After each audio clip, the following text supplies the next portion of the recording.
fishing. People, when you're in the mood, let's go fishing. Well, it's just me and you. Head on down to the fishing hole.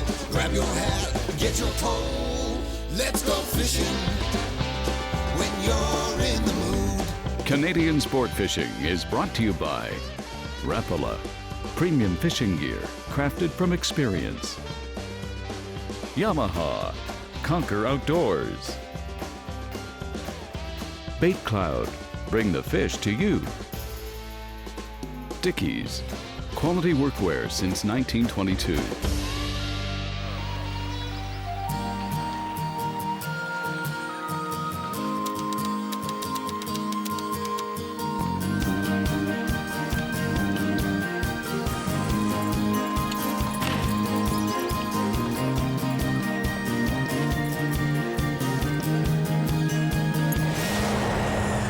Lake Nipissing, which is about 50 miles long and about 10 miles wide, has some exceptional northern pike fishing.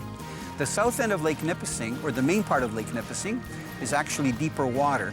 But when you get to the South Bay at the south end, and in the north end, especially in Cache Bay, where we're fishing this week, there's a lot of water that's very shallow. For example, Cache Bay is about 30 square miles of water that's probably less than 4 feet deep, with vegetation, and about 4 creeks or rivers that come into it, lots of points and islands, lots of reeds, which is really a paradise for pike fishermen and pike.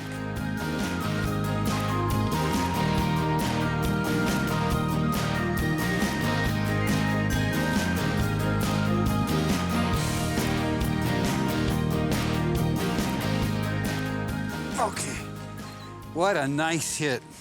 So nice to get a northern to hit a husky jerk, and this guy didn't just hit it. You can see that he's got that lure right in his mouth. I'm going to just show you how he hit. This isn't a big fish, but I don't know if you can see. I'll try opening his mouth. Look at, he just swallowed that bait. You know, it's one thing I love about northern pike. It's such a predatory fish. You can see the beautiful markings. He might flop out of my hands, but here on Lake Nipissing, these fish are very colorful. In this Cache Bay, you've got miles of shallow water to fish. I'm going to revive him for a split second. Ooh, that water's cold. It's in the 50s. You can see how camouflaged he is. He just blends in with his surroundings. And because the eyes are right here on top of their head, they can actually cross their vision. They do something called binocular vision, where they cross it and they can see further in the distance.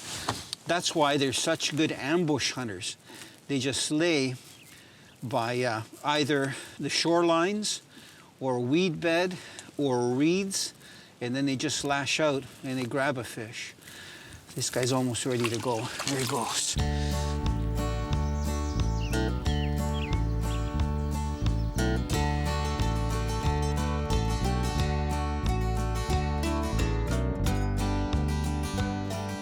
On this trip, in addition to having fun catching pike, we've also been able to cover the 33rd annual Sturgeon Falls Rod and Gun Club Pike Tournament. Now, this tournament is a long-standing tournament. This year, they have about 200 boats in the tournament.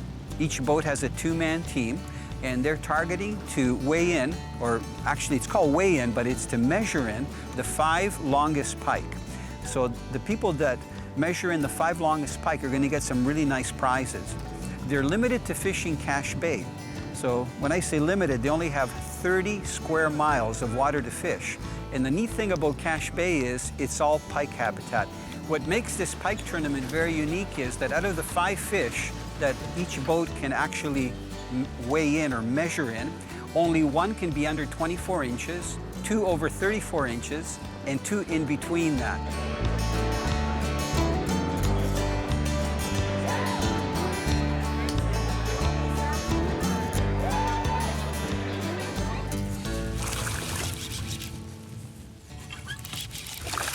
Nice hit. Ooh, hooked by 1 hook.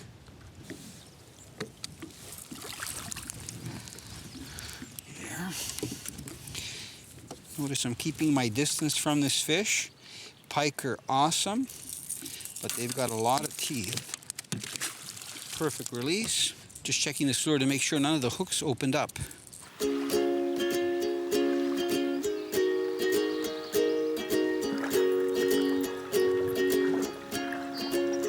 I've always been a multi-species angler, but one of the fish that I really enjoy going after, both in the spring and the fall, is the northern pike.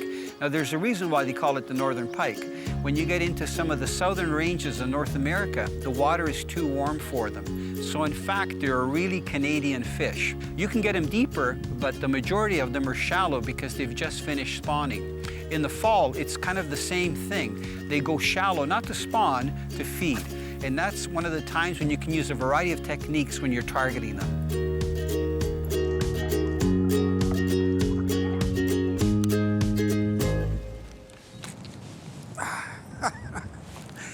Right in those thick reeds. You know what? This guy took me down. Oh, he's right on top. This is where using a strong braided line is really important. This guy's not big, but you can see what he came out of here. I said earlier that these guys are ambushers. You can see this heavy vegetation that this fish came out of. He was probably just laying there.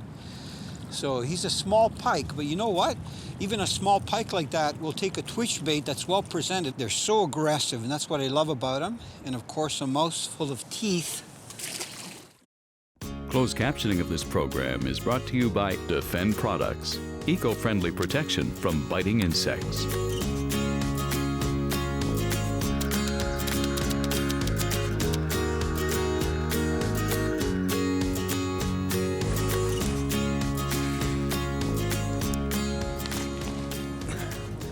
I love the way these northerns hit.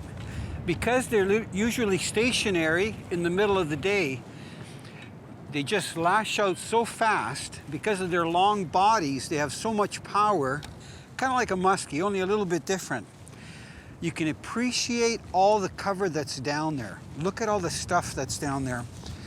Those are all those dead bulrushes. See if this guy will open his mouth. Come on, a little bit wider. It's okay if he shakes off, I don't mind. We don't want to keep him out of the water too long. Got that out. Look at beautiful specimen. Not big, but you know what? If you're out with the family or with the kids, these are such great sport. I love the gorgeous colors. Beautiful camouflage. Gonna just lower them back, nice and easy. And open that up and let them go. I'm just gonna get another lure out. I'm so impressed by how well these UV colors are.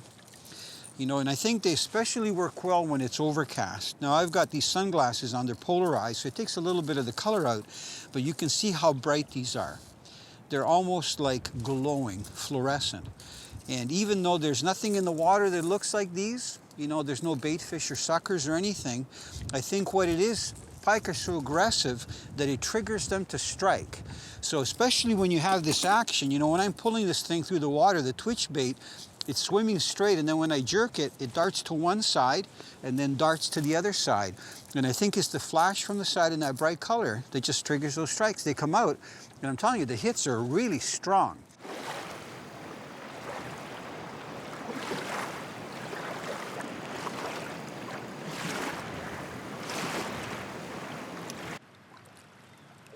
While we're enjoying the pike fishing here on Lake Nipissing, we're staying at Camp La Plage, which is one of many cottages that you can get on Lake Nipissing.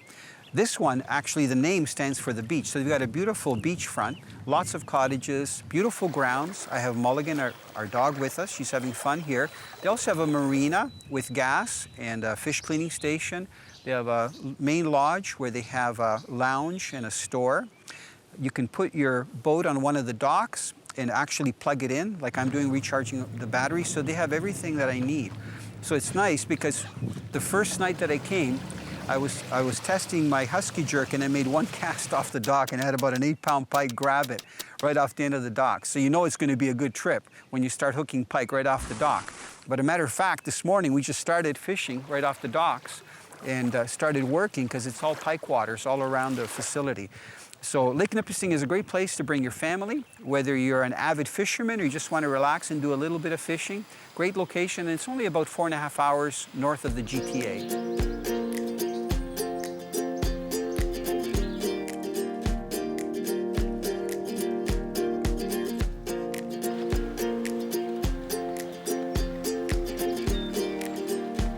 Whenever you're doing this ripping or twitching presentation, it really helps to know what's coming up. For example, here, I'm fishing a shallow rock face. In behind this is a shallow bay. It's probably gonna have reed silt bottom. On this boat, I have two sonars. I have a Raymarine unit on the console, which is on right now, and I have the Dragonfly Raymarine here. You can see that it's 6 feet because I'm off the rock. Temperature is 54.9. Look at how nice and crisp that picture is. As soon as I go inside here, I'm gonna probably be marking some reeds, and it's gonna get softer bottom.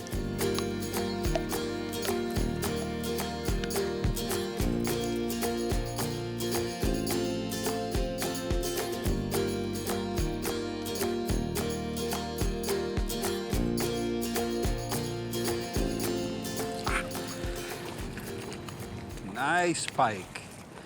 Good fighter. You'll notice I got that black wire leader on there. Works really well for them not biting through. Nice little pike. See if I can hold him there. Switch hands. You know, I'm starting to like this grip. I don't think it's hurting the fish at all. And it's plastic, doesn't have any sharp points. And then when you want to release the fish, you just open it and he takes off, just like that. What a handy tool, eh? It's light, it floats, very simple to use. Just put that around the lower jaw. It kind of locks, almost like the vice grips, and then unlocks, and it's even got the lanyard so you can put it around your hand. Very, very smart. And of course, the long-handled pliers to keep your hands away from the hooks. Very, very smart.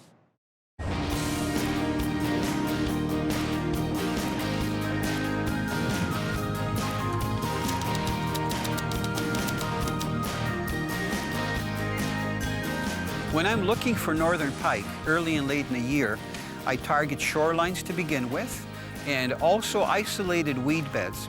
In a lot of our northern lakes, there are vast areas of what most fishermen call reeds or pencil reeds. Those are really bulrush.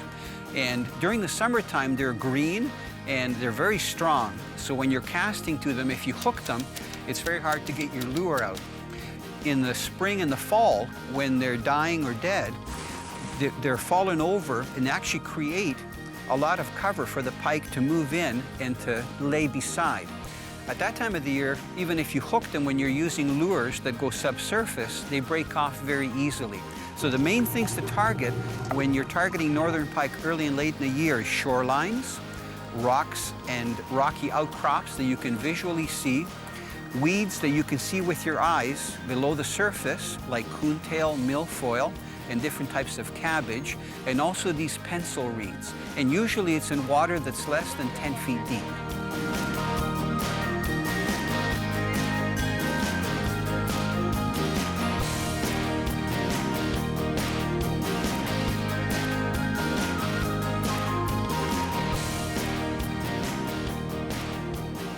You know, we've got this wind to contend with, and it's made the fishing very challenging.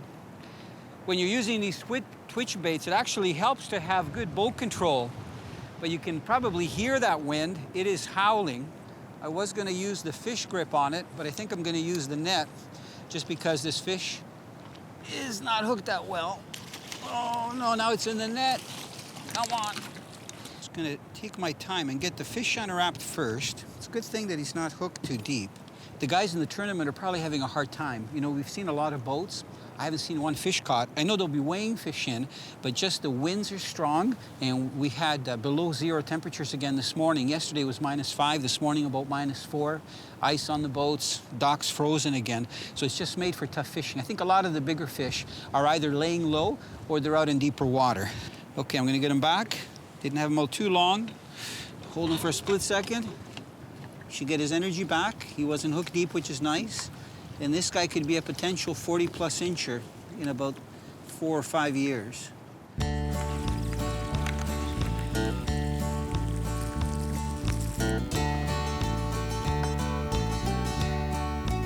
One thing I have to caution you on if you're going to be northern pike fishing, you have to be very careful when it comes to handling them and removing the hook. Pike have a lot of teeth, not just on the outside edge of their upper and lower jaw, but also in the roof of their mouth. They have 2 tracts of teeth. You never want to have your fingers inside their mouth. So if you're going to take a hook out, you have to have pliers, and I would recommend having really long pliers, even up to 12 inches long, to keep your hand away from the fish's mouth. The fish won't try to bite you, but if it thrashes and your hand is in the way, you'll get cut really badly. The other thing you have to be careful of is the gill rakers that they have. Most fish have gill rakers on their gills. Northern pike, because they have a very large head and their gills can flare, should never be handled underneath where the gills are. It's best to hold them on the outside of the body and push their gill covers in, so you're not touching anything on the inside, and then use the proper catch and release tools to remove the hooks.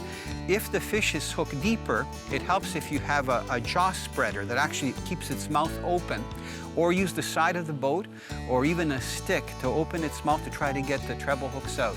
And then never trust a pike when you're going to be releasing it by handling it around the head. Always put it in the water and hold it either by the tail or just drop it over the side, because they usually bolt off. That way you'll stay safe.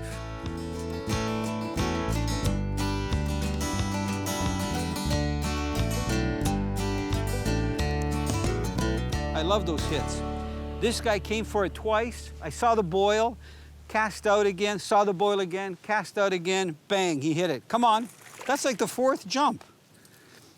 That UV color, the UV finish actually keeps that color, so you can see how bright it is, especially under the low light. We spoke to quite a few fishermen and saw the pike that the fishermen at our camp were keeping. And they were keeping anywhere from 1 to 3 fish, like for a group of fishermen, because you know, even a fish this size will actually feed a couple of people, especially if you know how to fillet them properly to get the Y bones out. The event, though, is a live release event. So all the fish are being released. You can see how great this grip is working. I'm just going to put them back in the water because I don't want them to be out too long. They're just an amazing fish, especially on twitch baits. I mean, they're a blast to catch. Okay, back in the water, baby.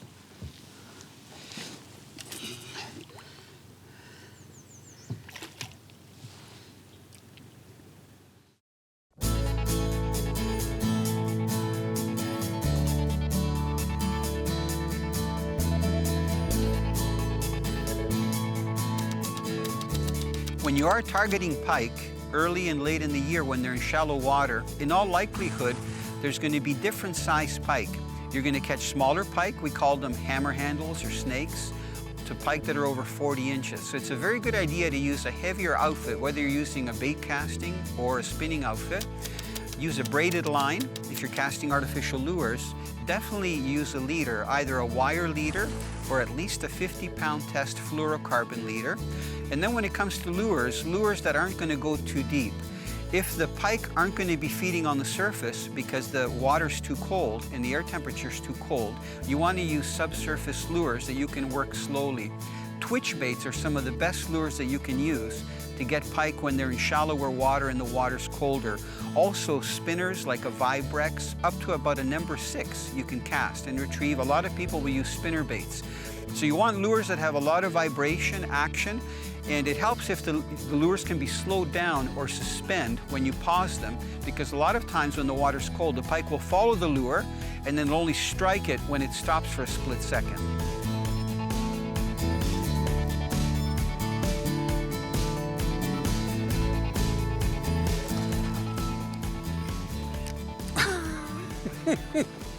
Tell you what, these cash bay pike are like on steroids. See if I can grab them again. You know, pike don't have long fights like some other game fish, but they sure have a lot of energy. Very aggressive fish. I always say that when they hit the head of the lure.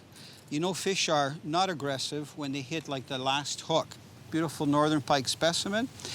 And I'm gonna open this and he's gonna be gone. You may not know what this UV stands for, but UV is a coating that's put on top of the fluorescent color so that the different rays from the sun don't allow the colors to fade. Normally they fade if they go down a little bit deeper, and of course when you have low visibility, they fade really quick.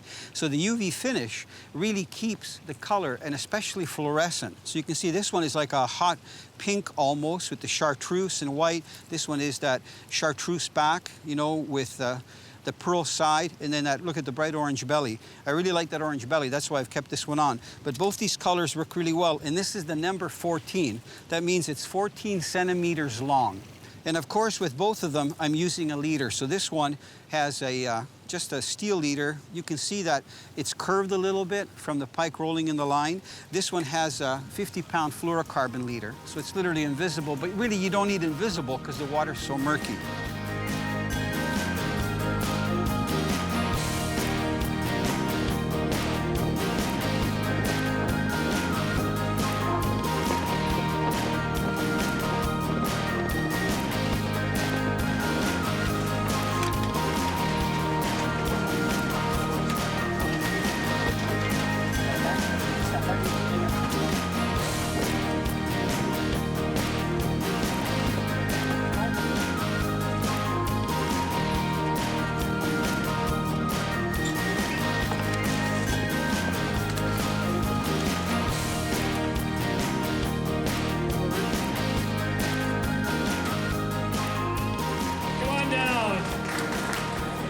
The big fish was $4,040 with a length of 79 centimeters. And the team that caught this 79 centimeter pike was Kevin Claro and Mathieu Poirier.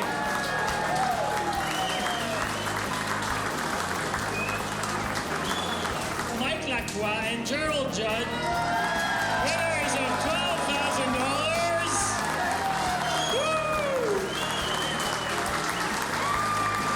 All right, in second place, Marvin Miller and Mark Dedaché.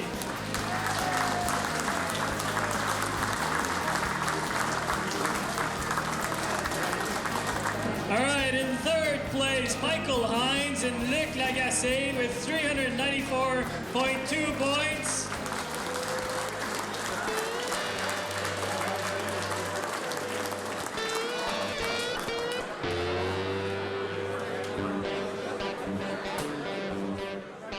Canadian Sportfishing is brought to you by Rapala, premium fishing gear crafted from experience. Yamaha, conquer outdoors. Bait Cloud, bring the fish to you. Dickies, quality workwear since 1922. So what I've been doing here, you know, I talked about using these twitch baits. A lot of the fishermen that are in the tournament are using spinner baits, but I've been throwing these twitch baits. It's kind of like bass fishing. So you see all this wood that's there? That fish was probably in 8 inches of water. It's not a monster pike, but under the conditions, he's a good pike to weigh in. Actually, I'm not going to use my fingers.